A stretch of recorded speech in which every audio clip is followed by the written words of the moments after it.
the honors, and I'm very honored to be here today. I'm not representing for myself or my church, but I'm representing for my Lord Jesus.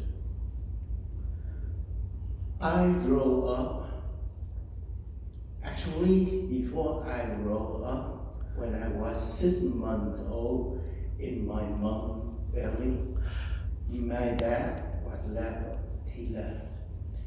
My dad was one of the richest businessmen in Saigon in 1966. But my family was one of the poorest. I grew up, in my life, I never once called father with anyone on earth until I accept Jesus Christ as my Savior and my Father. The entire life is never speak out Father to a human being. Only talk to Jesus Christ as my Father. I grew up in very poor. In 1975, when the communists come over from the north to the south, they take us to the jungle. And that October 12, 1975, a truck stopped by the house and tell my mom, my sisters, you have 10 minutes to take what you can, and we leave, go to the jungle. We live in the city. We have house, even poor, but not that poor until that day. At 5 o'clock in the afternoon, the truck arrived on the road with the dust road in the jungle. And the truck driver point is about 100 yards deep down inside. Say, that is your house. It's not a house. It's like a tank made with banana trees or all. Whatever, just make sure when rain coming, we not something wet. But that not happen. As soon we move everything in only a few minutes, and the truck left, storm came all night long. My mom and 4 of us hold together under that tent. We shocked and wet all night long, dark, no light, no nothing. And my mom and I was only 9 years old, only man in the family. And on the October 13th, I became a man in my family. I get out and start to work, start to cut down the tree, start to build house, never done before, never. Just God give a creative mind, start to do something to protect the family as a man in the house at 9 years old. And then when I go to work every day, a young boy was 9 years old, have to walk through the jungle, no flat line, no nothing, by myself every morning about 3 o'clock to cross about 10 miles the other side, go to the jungle by myself. The first time when I walked through the jungle, I have to walk in the morning time. I look up like this and I see the tree and remember what it is, if it come this way, and there's a hole right here. So at night, 10 miles, I walk like this without looking because I couldn't see nothing on the ground anyway. So it's just walking by memory, whatever I see on the sky during the day and translating to them. Very scary at 9 years old, walk through the jungle, very scary. But my life grow up was very, very poor, very difficult, but I thank God that I never complained. That's my life was, is miserable. I enjoy every day somehow. Back then, I don't know Jesus yet. Until I grow up. So I grow up, I make the story short because we don't have much time here. I grew up was no educated. No radio, no TV, no phone, no nothing, no book. So 10 years I did not read any book, write anything. So I became, because when I finished my 3rd grade, so I went to the jungle. 10 years later, I became uneducated, totally just forget everything. and never hold a pen. I have to sign my name by foot across like this. We grow up many times, just make the story short, one more thing. We were poor, hungry. There's nothing else to eat, nothing else to sell to get money.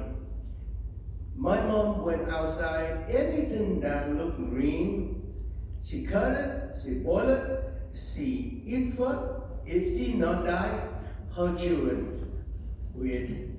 That's how we live in the jungle. But we grow up very like that. But I think and I believe that God have trained me that way. It's not by accident. I have to go through life with the difficult, poorest, lacking a father, nothing to live, so I can understand those doesn't have fathers. I can understand those uneducated. I can live and understand with those very poor. Go to life like that, even somebody cannot pay you $10 billion and train for what I have been through. Only God provide that training, and He protect me. Even I didn't even know who was God. Is God that time. But go through that, and then in 1989, my mom applied to go to the United States because she worked for military before, American military. She married, she had 2 kids, and their father went back and they lost connections. But my sisters are Americans, so what we came in here. When I leave Vietnam, I met my wife a few years before that. We know each other, and I left my country without any help. But we somehow did decide.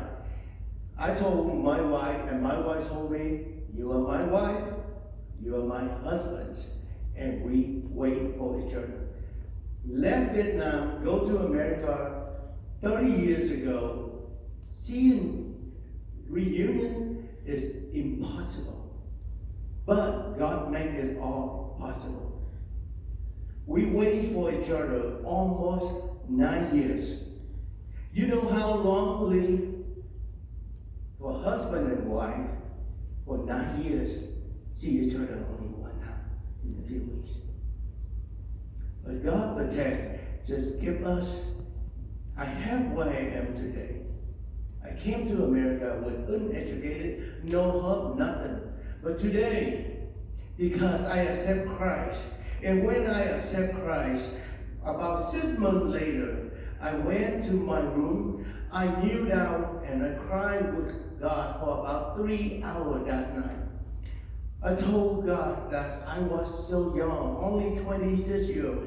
I cannot continue to be uneducated. I cannot continue like this. God help me. And I asked God that night for 2 things. Number 1, I asked God for His strength. Just like He promised in Isaiah 41. And then I asked Him the second thing, God, please give me the wisdom that you give to Solomon. That's the 2 things. Because I want to become educated. In my mind, in my heart, I cannot do it because I am totally uneducated. I have to go to work 10 to 14 hours a day. Where is time for me to go to school? But 17 years, go to work 10 to 14 hours a day. Go to school, it's with my mind, God with me, and I keep going. Start from ABC, 1 plus 1 is 2. My American dream is GED, diploma. If I can get my GED, that's my American dream. But the people of God not stop right there. 17 years later, the one totally uneducated, no help, but because the Christ in me, I I can do all things through Christ. And that Bible verse is this with me for the last 30 years. I can do all things because it's not me anymore. It's not a simple person anymore, but He's inside me. He's the creator, He's the biggest one, and He can make it happen. So, 17 years later, I graduated in Master Business of Administration. From zero. How can I do that? In 17 years, sleep 2 or 3 hours a day, every single day for 17 years. And then God called me into the ministry. In 2010, I went to mission trip. I came back, I dedicated my life, become a missionary and a pastor right now. Where I am today, because of God. Without God, I'm nothing. Without God, I have no hope. Without God, I cannot make no impact. Without God, I can try to do anything to impress people, but zero impact. But God in me, God will use me, the person that nobody want, nobody care, nobody pay attention to it, but God will bring me to the level that He created me to be. The Bible verse that struck me and made me work hard and follow Christ. That John chapter 1, verse 12. Who believe in God, and I believe in God, and He will make me become His son. From the day I accept Jesus and understand John chapter 1, verse 12, I never think I'm poor anymore. I never think that I am uneducated anymore. I never think that I am just no one because God is in me. I am a son, a child of God. And by that time, I walk like this, never like this again with anyone. Because my Father is bigger than anybody. And through Him, I can do all things. And He's in me. He's in me. Quickly, if two persons go to school at the same time, the same school, sit the same desk, go to the same teacher, graduate the same school, get the same diploma, the same degree. But one have God, one without God. The one with God will always win and do better to bring the glory to the Lord. I believe that 100%. In me, that's Jesus Christ, my living hope, my living God. And He can do that. I would like to thank you, Pastor David, and everyone to give the Vietnamese Revival Church an opportunity to be here, a part of your ministry. I am not believe just only we have a play to singing and worship, but this play in the mission hall, God will use all of us here in the Vietnamese Revival Church to glorify Him, to worship and bring many lives come to mission hall, kneel down to accept Jesus Christ as their Savior. That's God's plan and promise. And I believe God already put in Pastor David's heart and a lot of you in here. It's just not just come to worship alone, but we have a great commission. Go and tell people about Jesus. Amen.